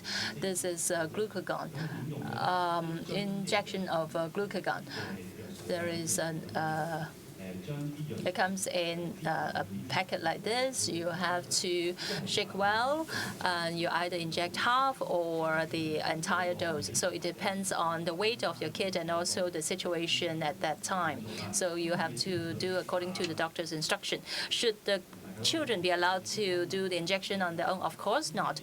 They might have passed and feel unconscious. So you have to, the patient has to rely on the parents or the people around him to inject this glucagon. After injection, if it is because of hypoglycemia, the kid will come back to consciousness after a few minutes. Of course, you have to check his glucose level as well, but then do not give him food immediately after he has come around. So otherwise, he might just throw out after taking food. So this is a side effect of the injection of glucagon. So remember, after injection of glucagon, and when the kid has come around, do not give him food immediately. But usually he will have arrived at the hospital or maybe already in the ambulance. So rely on the paramedic or the medical staff to treat him. Well, these are two new medicine. You do not have to diluted. And the one on the right is a kind of spray. It could be sprayed directly into the nasal tube. It is approved by FDA, but then it is not available yet in Hong Kong. We hope that it will become available soon. Just now we mentioned that when you give a shot and it's quite an emergency, and parents are usually very anxious. And sometimes when the pens are thin, then we don't have to take off the pens. We can just directly give the shot. And how to deal with hypoglycemia when the glucose level is higher than 14, and when we need to notice whether the urine has keto. And we will recommend to inject more insulin, drink more water. If you use keto to test whether the keto exists, then there's something that we need to be mindful. I will talk about this later on. And for hyperglycemia, then we need to be cautious about ketoacidosis. Even though a lot of you already know what is ketoacidosis, I would still like to introduce you a little bit. So just now, as we mentioned, insulin is like the key, and then which allow the glucose to enter into the cell in the blood so as to replenish energy. But then when you do not have enough insulin implant rejection, then the doors will be locked. The glucose cannot enter the cells. So the cells will have to burn other substance, for example, like fats. So the product of fat is keto.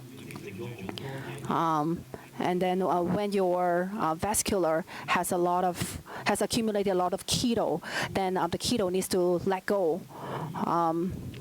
But then the glucose will absorb a lot of water, and so people will urinate a lot and feel thirsty and lost water. The body will suffer dehydration. And when the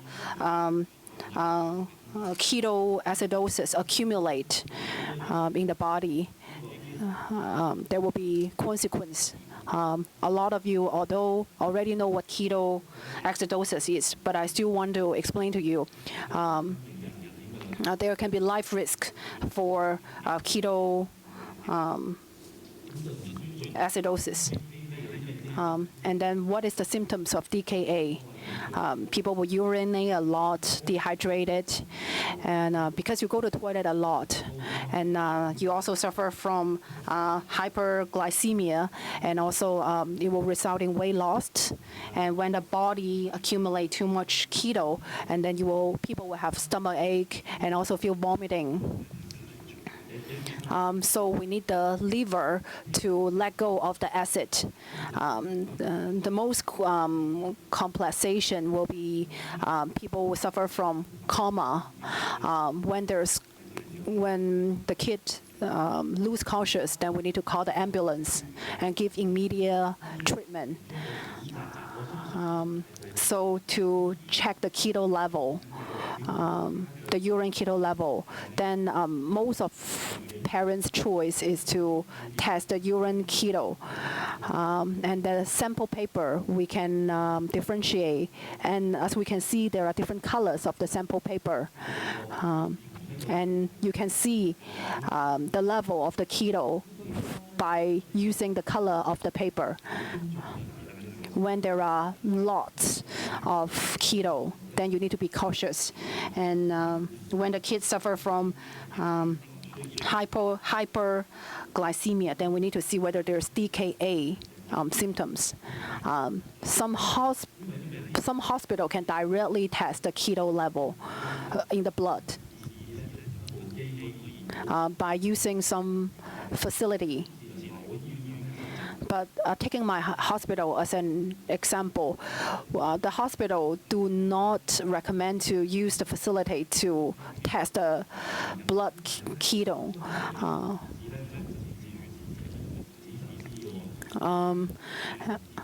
The paper, when we use the sample paper to test, the sample paper is quite pricey, and I don't know whether the paper is subsidized by YDA. And then you can once use like one piece or two pieces, and then the rest will get will get in touch with the moisturize, and then all the sample paper will be wasted. But if we use the facility, then we can know the blood keto, and then to see what to do.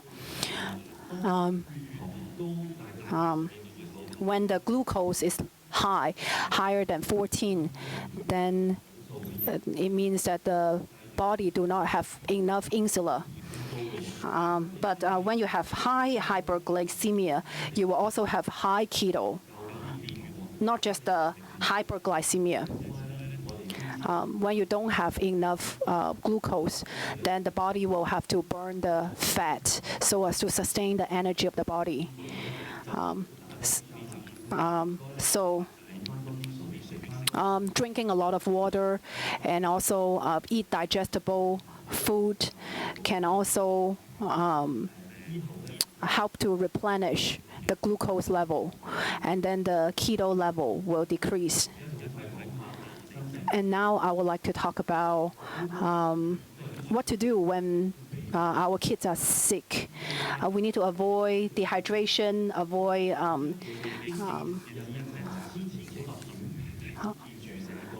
so we should not stop injecting insulin.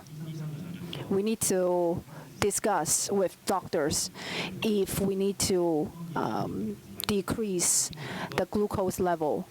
And also, there should be more tests. Do more CGM, do the prick finger tests. And also, I would recommend 4 times every day. it's not a bad thing to do CGM often, and the kid also need have enough rest. And when the CGM is not good, then we also recommend to have food that help to increase the glucose level. And we also advise parents to talk to medical advisors in hospital to talk about solution. But if kids have keto symptoms and nobody answers you in the hotline, then we'll recommend you to immediately go to hospital, go to the emergency room. I would also like to talk about urine keto. When DKA really happens, then we cannot find the result in the urine right away. It takes hours for the BHA to turn into the keto that is detectable by the sample paper. When one's glucose level is high and you find that the keto level is low, we also need to understand the result consciously. It does not mean that your kid is free from DKA. You should still regularly test the kid's glucose level. And then if you suspect the kid has ketoacidosis, then you should still go to hospital with your kid. And now let's review what we have learned. And this table already summarized the treatment of insulin that children have in the hospitals in Hong Kong. There are also some shots that integrate different insulin. I want to tell you that there are two types of insulin. One type is that we take before people have a meal. Noble actic, Himalot, extra B. This has immediate effect. And another one is called basic insulin.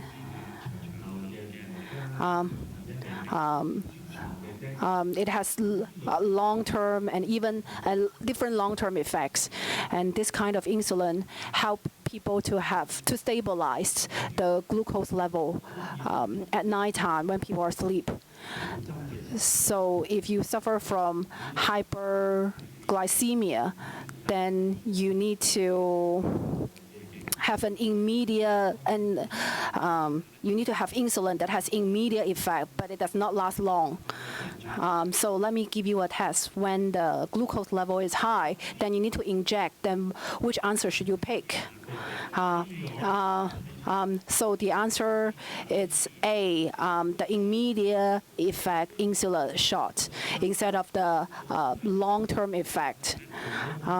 So we also need to adjust to use different insulin based on different circumstances. When people are not well, then the glucose level will fluctuate. So we need to be more flexible to adjust the dosage of the insulin. Sometimes we need to increase the dosage, and sometimes small lessen. But then I don't recommend you guys to do it on your own after listening to my talk. Please discuss with medical doctors and nurses for advice before you make your decision. Now I would like to talk about some technical terms. One is insulin sensitive factors, ISF.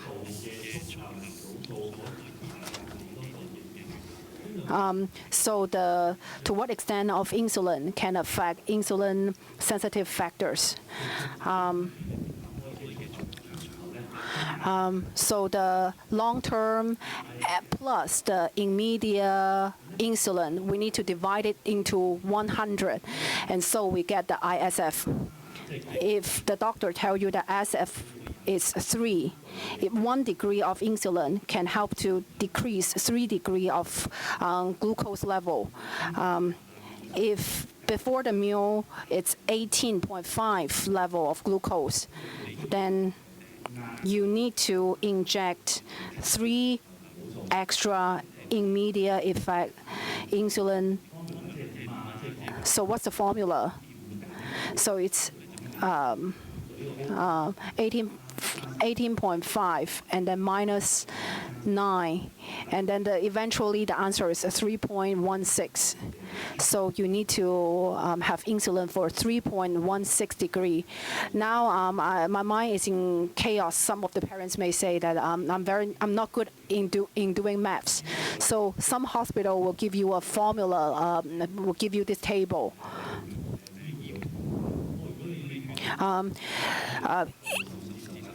If your glucose level is 12 to 15, then you need to increase 1 level.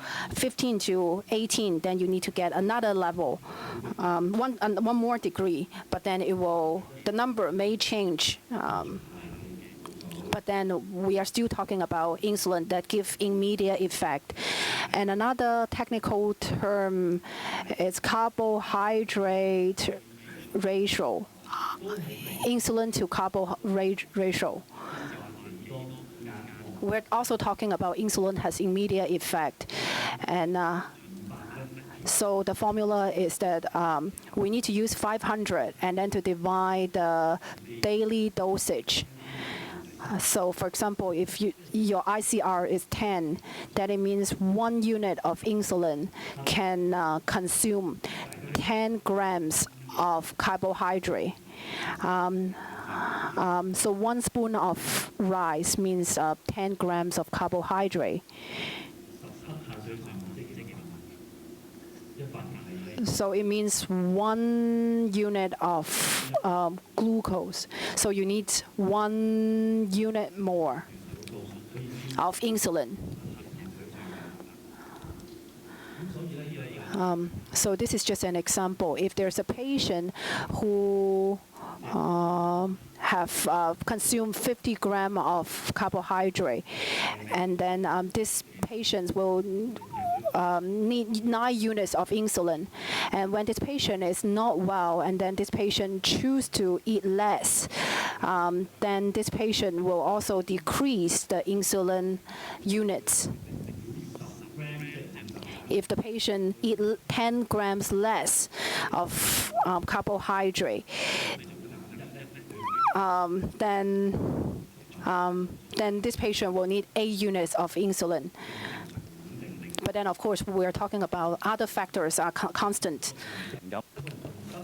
Well, for the same patient, if he's suffering from body temperature and he has no appetite, before meal his glucose level is 18.5, and his ISF is 3, ICR is 10.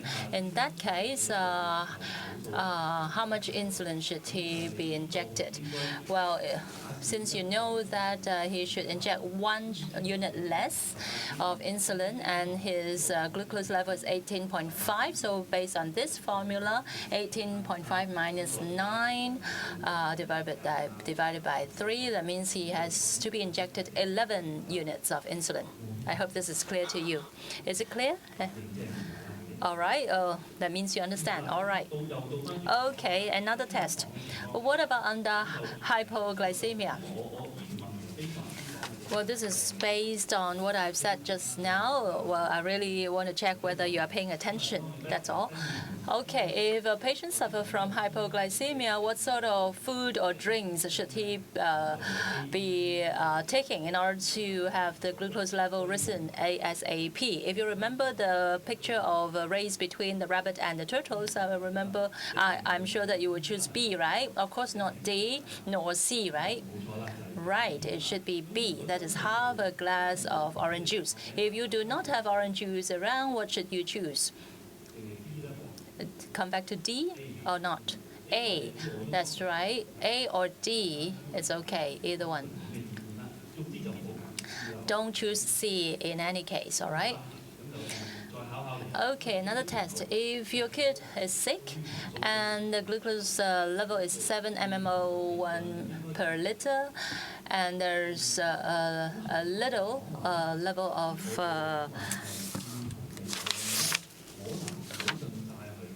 ketoacidosis in the urine, just very low level. As I've mentioned, do not rely solely on that, because perhaps some of the ketoacidosis has not been shown, is not apparent yet. So what should be done? Should let him rest, drink more water, or inject 10% more insulin, or bring the kid to A&E room? Well, we should actually choose A, that is, ask him to rest, drink more water, and inject more insulin.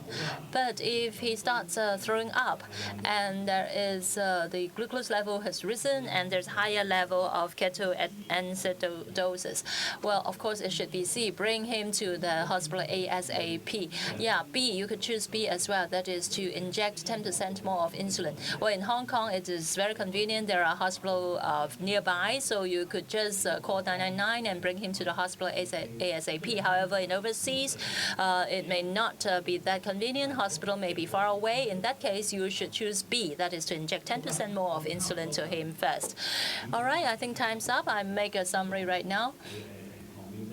We talked about the different types of situation for diabetes patient. There might be HHHS. Usually it appears in type 2 diabetes. But then since today we concentrate on type 1, so I haven't dwelled on that. And there are different types of situation, the mild situation, medium, and also severe case. This is the conclusion, how we're going to manage diabetes, sick management of T1 diabetes children. We should keep insulin pump injections, determine the dosage of rapid-acting insulin based on the amount of food eaten. Of course, we have to increase the frequencies of blood glucose and blood or urine ketoacidosis. When should the kid be admitted into hospital? When you find that he is having rapid respiration, shortness of breath, and also there are unconsciousness, or also continuous vomiting, and also decay symptom, you should bring the kid to the hospital ASAP. Well, this is my sharing. Thank you very much for your attention. I'll leave some time for the Q&A session. Thank you very much.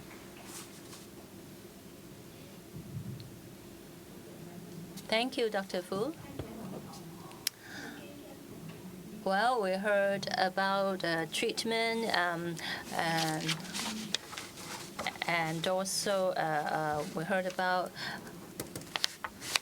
all the kind of treatment, the future, also research development, and then Dr. Fu has brought us back down to earth, and that is how we should treat diabetes children on a daily basis. Any questions from the floor?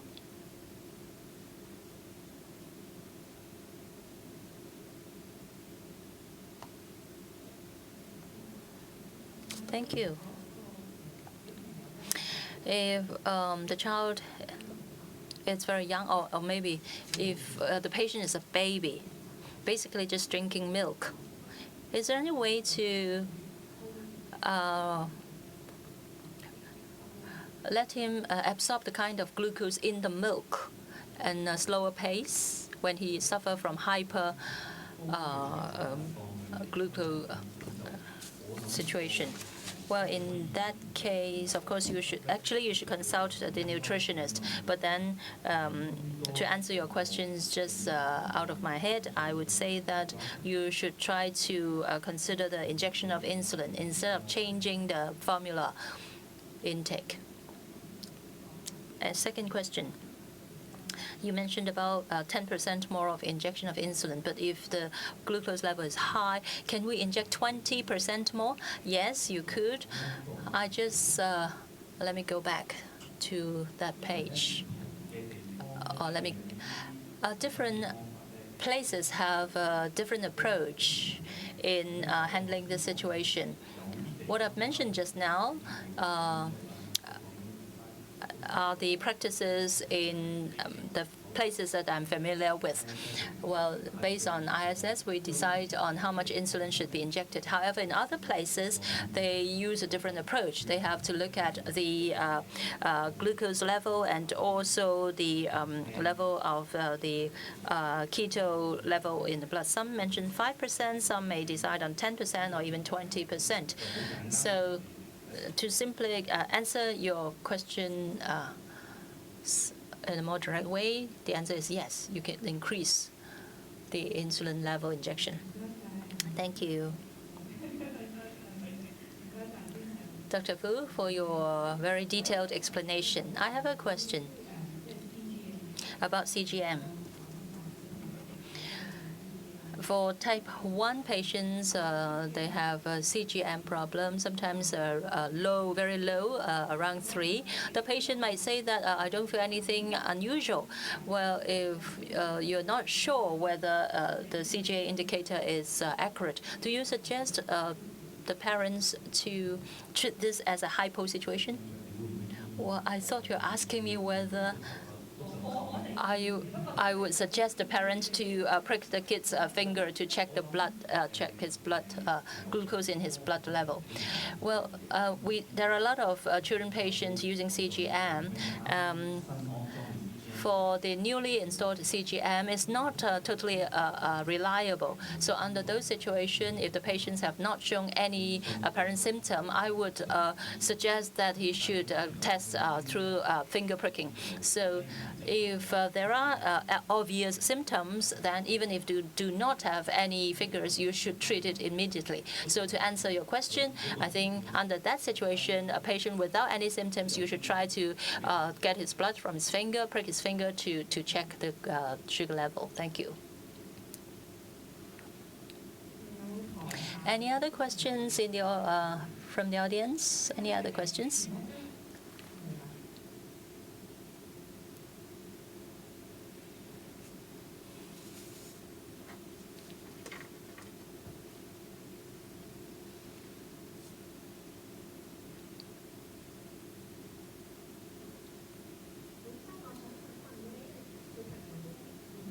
As we all know, children are usually very active. How can we strike a balance between letting them staying active and that because if they are active, usually in their muscle, their glucose level may be low, and sometimes they may be overactive and they have done a lot of exercise. Should we rely on CGM or how should we strike a balance? Thank you for your question. We can have a multi-pronged approach. Of course, for children, even when they are sick, they could still be very active. But if they really become very sick, then you can see that this is really worrying. If the kids are very active, then I think the insulin should not be injected in his limbs, in his fingers or in his foot. Second, for CGM, we have to take note that the parameters or the reading may be delayed kind of reading. So if the CGM showed a normal level, however, if we can see obvious or apparent symptom, we have to treat the situation ASAP. And thirdly, if you, for instance, the kid after taking lunch, he went swimming and his insulin level or his glucose level will become very low, I would say that you have to rely on experience. First of all, perhaps he could reduce 20 to 30% of rapid effect insulin, and after the meal, 2 or 3 hours after the meal, then you check his the blood in his finger. So there's no direct answer, and also depends on how old the kid is and what sort of exercise he has done.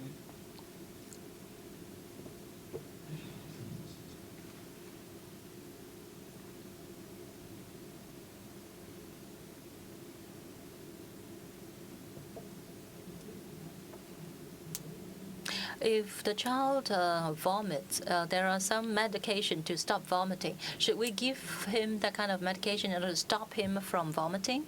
Would that stabilize his glucose level? Well, I think there's a misunderstanding here. For vomiting or throwing out, there may be more pressure on his body and the glucose level will rise.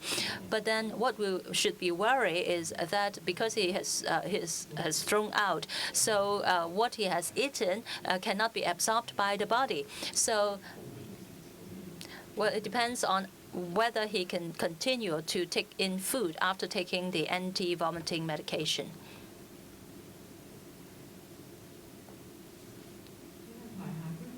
Any further questions from the audience? Any further questions to Dr. Fu?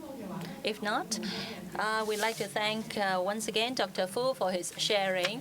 He has given us a very detailed explanation of the treatment during the sick days. Let's put our hands together to thank Dr. Fu again.